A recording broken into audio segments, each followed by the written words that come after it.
गोंयच्या कॅसिनोची खासा वागणूक दिवपाची गोंय सरकाराची विनवणी केंद्रान मानून घेतल्या।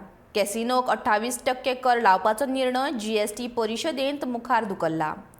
मंत्र्यांचो गट 15 जुलय मेरेन विचार करून अहवाल सादर करतलो। परिशद ऑगस्टाच्या पहिल्या सप्तकांत परतून बसका घेतली अशें केंद्रीय अर्थमंत्री निर्मला सीतारामन हाणें चंदीगडांत जाल्ल्या GST कावन्सिलाच्या बसकेंत जाहीर केला।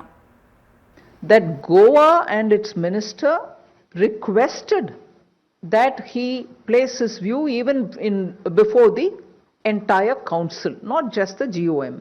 So he was given an opportunity to speak in front of all the members of the GOM, wherein his request was that the treatment for casinos should be different.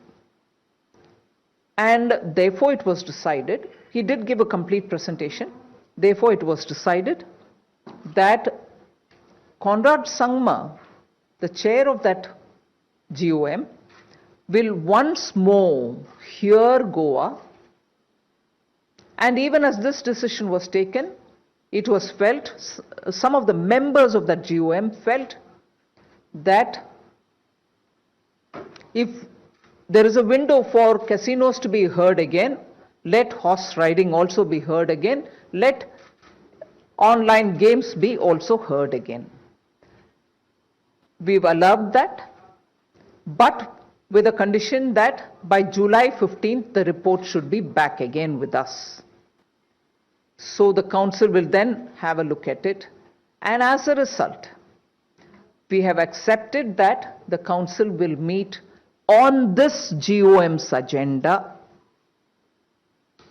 and one more which I'll elaborate a bit later, on this GOM's agenda and one more, either on the 1st of August of this year or in the first week of August. So for reconsidering the Conrad Sangma report after they meet up with Goa and other stakeholders, the three ministers, they will submit the report by July 15th, and the council will meet again to take that on board, consider that in the first week of August.